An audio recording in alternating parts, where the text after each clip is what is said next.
RGT and motorbikes don't really get along all that great. I rode on the back of one when I was like 13 and I fell off of it, and honestly I probably did some brain damage and that's why I am the way I am. But I always enjoyed watching it back in the day when people like Brian Deegan, Travis Pastrana, and Carey Hart were riding, because those dudes were absolutely crazy. Now, over the course of the years, we've gotten several motocross games, such as Excitebike, remember that franchise, Nintendo, and now a new one has hit the Nintendo Switch with MX Nitro Unleashed. And this game is coming to us from Saber Interactive, who of course did The Witcher 3 on the Nintendo Switch, so it seems like this might be a game worth checking out if you're a fan of motocross games. Now, in the interest of full disclosure, this is a sponsored video, but as with any sponsored video I do on this channel, I told the company up front if I have issues with the game, we're going to talk about these issues, and that's why we don't do many sponsored videos on this channel, because companies don't like to hear that. But they were cool with it, so today we're going to look at MX Nitro Unleashed for the Nintendo Switch and see if this is a fun motocross game. So sit back, relax, make sure you subscribe to the channel, and let's see what MX Nitro Unleashed is all about. So MX Nitro Unleashed is actually an enhanced version of the game that released on Steam and the PS4 called MX Nitro back in 2017, and it received pretty good reviews.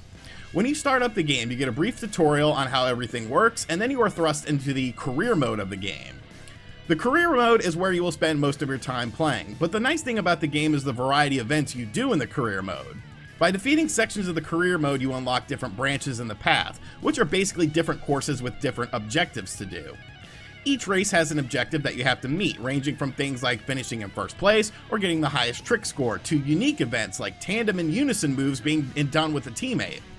The developer of the game says there's about 40 hours worth of content in the career mode, so there's honestly a ton of stuff to do. The gameplay, of course, is the most important thing in a game like this, and at first glance, it looks pretty similar to the Trials series that has become pretty popular over the past few years with physics-based racing.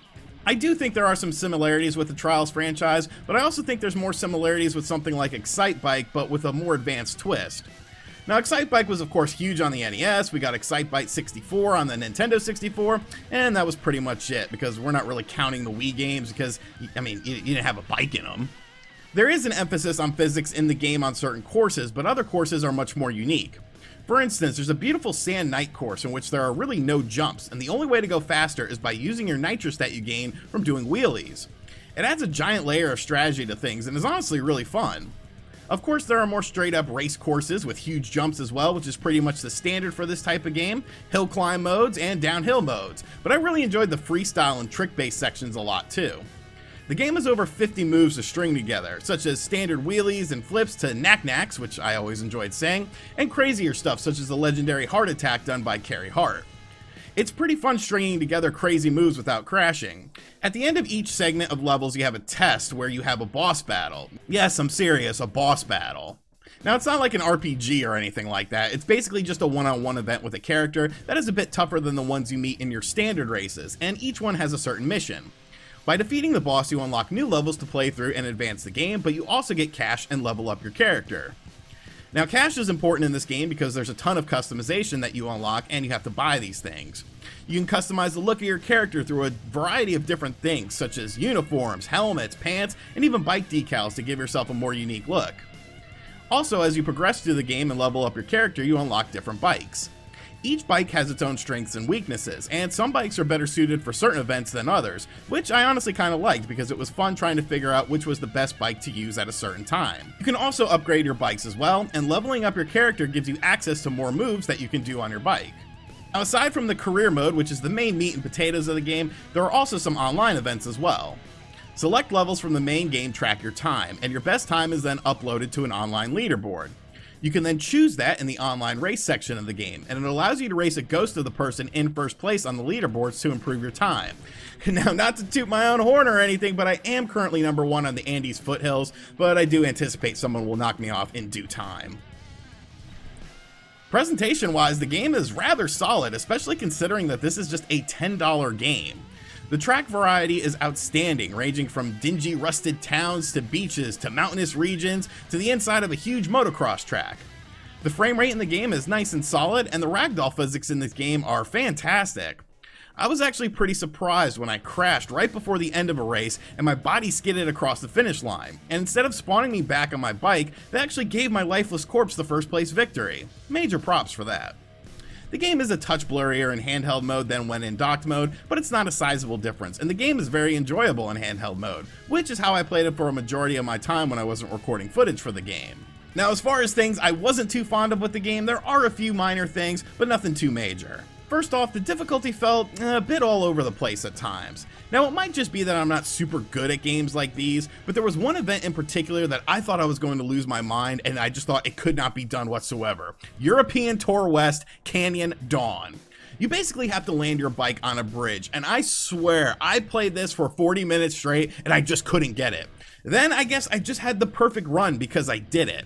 The feeling of satisfaction was so high, but I couldn't help but wonder if I just really sucked at this event, or maybe the event was just a bit too hard, because the next boss battle that I had, which was right after that, was pretty easy to do. Next, while the presentation is good and the sound effects are nice, the music was kinda meh. It's just generic rock riffs, which I suppose is indicative of the sport, and I guess it's smarter to do something like that instead of having, like, I don't know, Trap's Headstrong or a Papa Roach song on here, but a little music variety such as maybe a synthwave track or a hip-hop beat wouldn't have really hurt. Finally, I noticed something kind of odd when I was recording footage where the game would hiccup every now and then. Now obviously that's not a huge deal, but all of a sudden it seemed to happen more and more, and I wasn't really understanding why, as it would just happen in random places. So I decided to reset the game and booted it back up, and it was completely gone, and I played for 2 hours straight with no issues.